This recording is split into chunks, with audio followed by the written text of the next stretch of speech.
Olá, como você está? Eu espero que você esteja bem, esteja em paz, como deve ser. Aqui nós estamos em mais uma edição do nosso Café. Café com Jesus, e a bola da vez é Levítico capítulo 27, o último capítulo desse livro. Acompanhe comigo a leitura e depois nós vamos fazer reflexão. Tudo bem? Vamos lá? O resgate do que pertence ao Senhor. Disse também o Senhor a Moisés: diga o seguinte aos israelitas: se alguém quiser fazer um voto especial, dedicando pessoas ao Senhor, faça-o conforme devido valor, atribua aos homens entre 20 e 60 anos o valor de 600 gramas de prata, com base no peso padrão do santuário, e se for mulher, atribua-lhe o valor de 360 gramas. Se for alguém que tenha entre 5 e 25 anos, atribua aos homens o valor de 240 gramas, e às mulheres o valor de 120 gramas. Se for alguém que tenha entre 1 mês e 5 anos de idade, atribua aos meninos o valor de 60 gramas de prata, e às meninas o valor de 36 gramas de prata. Se for alguém que tenha de 60 anos para cima, atribua aos homens o valor de 180 gramas e às mulheres o valor de 120 gramas. Se quem fizer o voto for pobre demais para pagar o valor especificado, apresentará a pessoa ao sacerdote, que estabelecerá o valor de acordo com as possibilidades do homem que fez o voto. Se o que ele prometeu mediante voto for um animal aceitável como oferta ao Senhor, um animal assim dado ao Senhor torna-se santo. Ele não poderá trocá-lo, nem substituir um animal ruim por um bom, nem um animal bom por um ruim. Caso troque um animal por outro, tanto o substituto quanto o substituído se tornarão santos. Se o que ele prometeu mediante voto for um animal impuro, não aceitável como oferta ao Senhor, o animal será apresentado ao sacerdote, que o avaliará por suas qualidades. A avaliação do sacerdote determinará o valor do animal. Se o dono desejar resgatar o animal, terá que acrescentar 1/5 ao seu valor. Se um homem consagrar a sua casa ao Senhor, o sacerdote avaliará a casa por suas qualidades. A avaliação do sacerdote determinará o valor da casa. Se o homem que consagrar a sua casa quiser resgatá-la, terá que acrescentar 1/5 ao seu valor e a casa voltará a ser sua. Se um homem consagrar ao Senhor parte das terras da sua família, sua avaliação será de acordo com a semeadura. 600 gramas de prata para cada barril de semente de cevada. Se consagrar a sua terra durante o ano do jubileu, o valor será integral.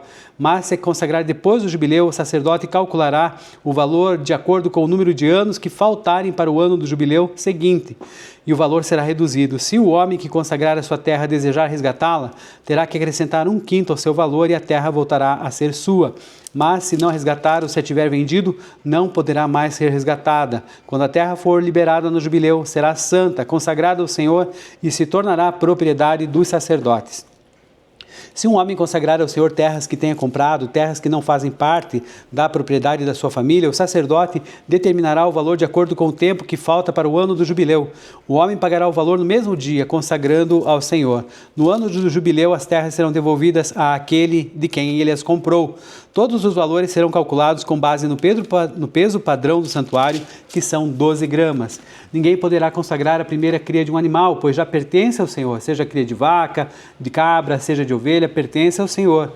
Mas se for a cria de um animal impuro, poderá resgatá-la pelo valor estabelecido, acrescentando 1/5 a esse valor.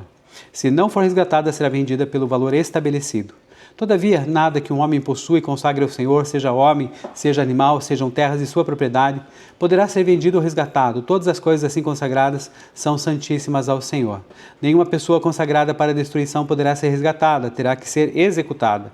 Todos os dízimos da terra, seja dos cereais, seja das frutas, pertencem ao Senhor, são consagrados ao Senhor. Se um homem desejar resgatar parte do seu dízimo, terá que acrescentar 1/5 ao seu valor. O dízimo dos seus rebanhos, 1 de cada 10 animais que passem da vara do pastor, será consagrado ao Senhor. O dono não poderá retirar os bons dentre os ruins, nem fazer qualquer troca. Se fizer alguma troca, tanto o animal quanto o substituto se tornarão consagrados e não poderão ser resgatados. São esses os mandamentos que o Senhor ordenou a Moisés no Monte Sinai para os israelitas. Senhor, nosso Deus, muito obrigado pela leitura de Levítico, capítulo 27, Senhor, que foi uma leitura bem extensa.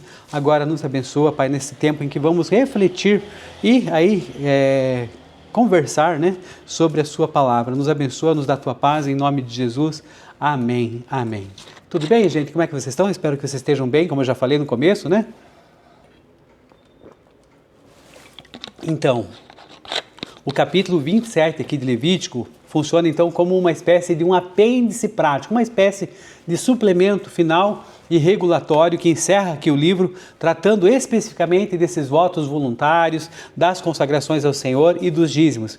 Após detalhar então as leis de santidade, o sistema de sacrifícios e as festas fixas, Deus, por meio de Moisés, estabelece então diretrizes claras para os israelitas que, movidos por gratidão ou por devoção, eles desejassem dedicar pessoas, animais, imóveis ou terras a Deus. O texto, então, organiza como essas promessas deveriam ser avaliadas e resgatadas, garantindo que tudo que fosse consagrado ao Senhor fosse tratado, primeiro, com devido respeito, com uma seriedade financeira e com uma organização espiritual. Nada de inopino, nada assim muito na emoção, tem que refletir, tem que pensar. Basicamente é isso. Começamos então com a questão do bloco 1, a questão dos versículos 1 até 8, em que há a dedicação de pessoas. O texto estabelece então valores em prata para o resgate de pessoas que foram consagradas ao Senhor por meio de um voto especial. Os valores variam de acordo com o sexo e a faixa etária do indivíduo. Por exemplo, de 20 a 60 anos, depois de 5 a 20 anos, de 1 mês a 5 anos e acima de 60 anos. O trecho traz também uma importante provisão de graça. Se a pessoa for pobre demais para pagar esse valor estipulado, o sacerdote terá o poder então de avaliar o que ela tem condições financeiras de pagar. Mas peraí, como assim? Você está falando sério, Hernani? Dedicar pessoas a Deus? Como funcionava isso? Bem, não se trata, quero deixar bem claro para vocês, em hipótese alguma, de um sacrifício humano. A própria lei levítica, como nós já estudamos aqui, proíbe estritamente o sacrifício de pessoas, como faziam o pessoal ali que adorava esse deus Moloque, aí, lá em Levítico capítulo 18, versículo 21. O que está em vista aqui, gente, é um voto voluntário de serviço ao santuário. Imagine então alguém aí que por profunda gratidão, por uma cura, por um livramento, dissesse assim: Senhor, eu estou dedicando a minha vida, a vida do meu filho, por exemplo, para o teu serviço. O exemplo mais clássico disso que a gente tem, pessoas, é o de Ana, que dedicou então Samuel ao Senhor, muito embora o caso dele tenha envolvido esse voto vitalício de Nazireu. No entanto, o tabernáculo e futuramente o templo não precisava de muitas pessoas, milhares de pessoas varrendo ali o pátio ou cortando lenha. Então Deus instituiu o resgate. O resgate era uma forma do quê? De cumprir a promessa, convertendo esse serviço braçal, que muitas vezes estava excedente, em uma contribuição financeira equivalente, então, à força de trabalho daquela pessoa. Isso explica para nós a diferença de valores por idade e por sexo, lembra? Baseada na economia agrária da época. A pessoa pagava a prata para o santuário usava esse recurso para sua manutenção e a pessoa então voltava para a sua vida e para a sua profissão normais, aí com o coração em paz por ter cumprido de certa forma o seu voto, tá bom? Então está explicado isso, sigamos aqui, bloco 2, versículos 9 até o 13, a dedicação dos animais.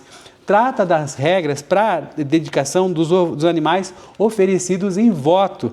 Se for um animal aceitável para sacrifício, um animal limpo, ele se torna santo e não pode ser substituído ou trocado de forma alguma. Se houver tentativa de troca, tanto o animal impuro quanto o substituto, no caso, o animal original e o substituto, tornam-se santos para o Senhor. Se for um animal impuro, não aceito para o altar, então agora estou falando isso, impuro, o sacerdote vai fazer a avaliação do preço e o dono então poderá resgatar, então pagando o valor estipulado pelo sacerdote e mais 20%, mais a quinta parte de acréscimo.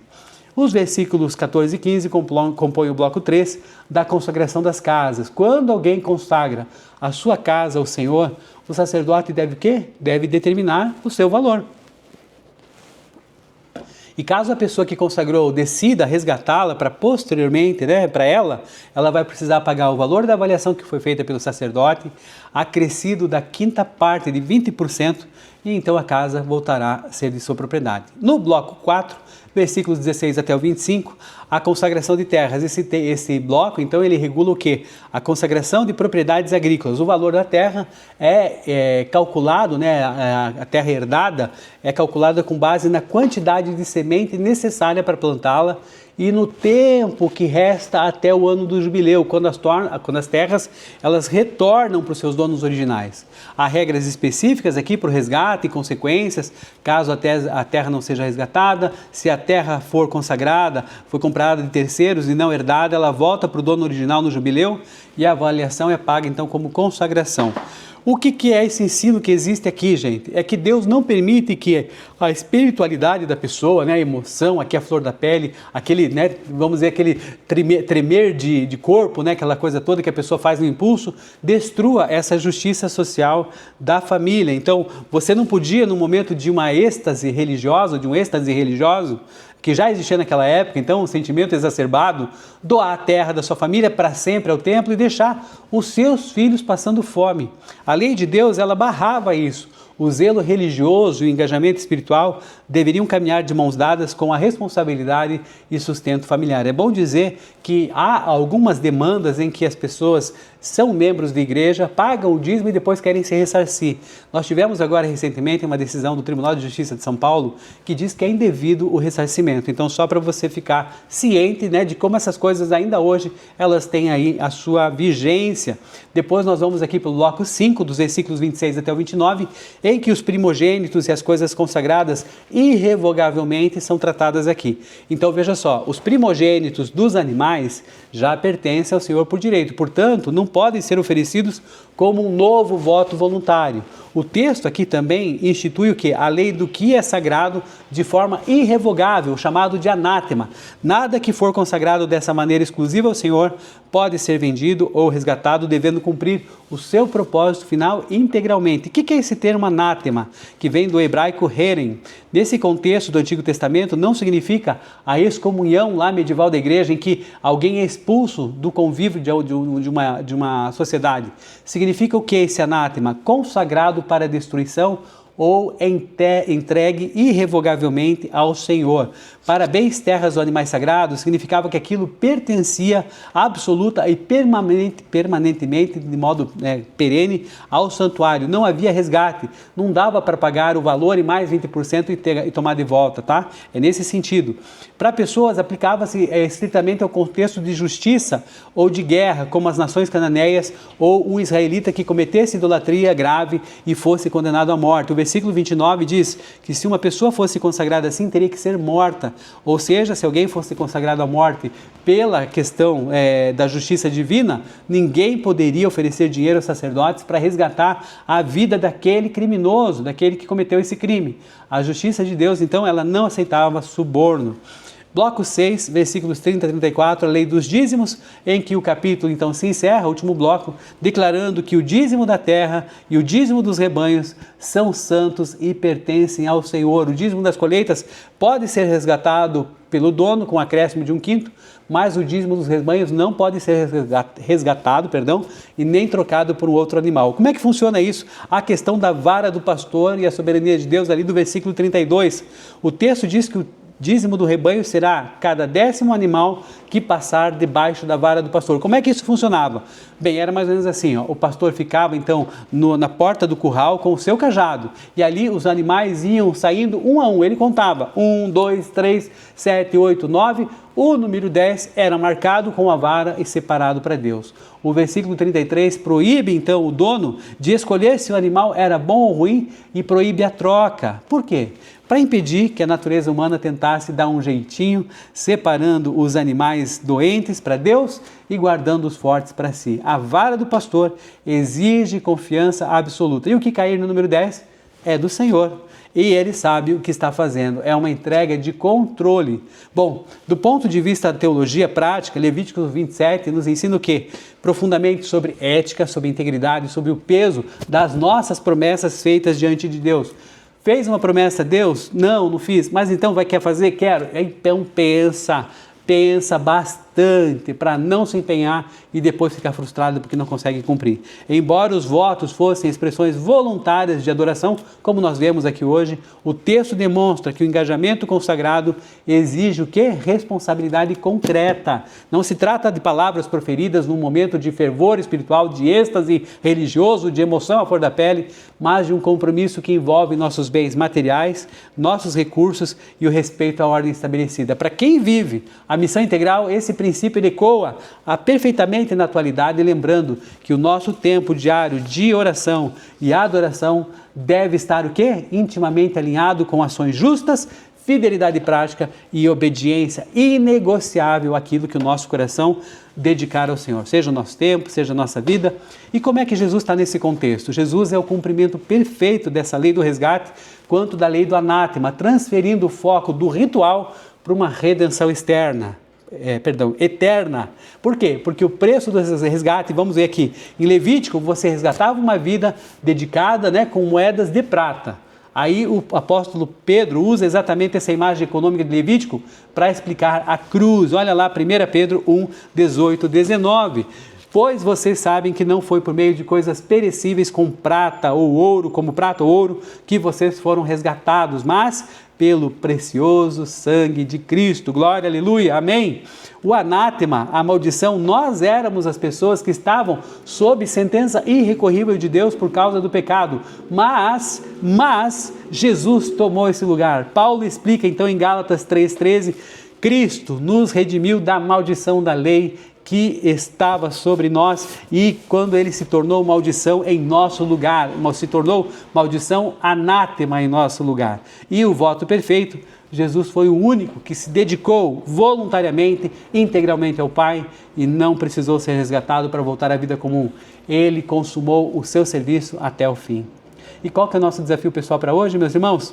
É que examinemos com profunda honestidade o peso das promessas que nós fazemos a Deus nos momentos de oração e de adoração, ou até mesmo nos cultos, ou até mesmo ali inspirados em momentos ali íntimos com o Senhor, momentos sozinhos, em momentos, vamos dizer assim, solitários com Deus, que a gente possa se inspirar na seriedade dos votos aqui de Levítico 27 e nas consagrações que são exigidas. Oremos pedindo a Deus que nos ajude a alinhar o fervor das nossas palavras com a integridade das nossas atitudes cotidianas, que a gente não entregue para Ele as sobras ou compromissos vazios que são abandonados na primeira dificuldade, mas que a nossa dedicação seja integral, verdadeira, permanente, refletindo uma teologia prática, onde o uso do nosso tempo, a gestão dos nossos recursos, cuidado com as pessoas ao nosso redor, demonstrem que Deus é de fato o Senhor absoluto e inegociável de tudo o que somos. Eu espero que você tenha gostado desse café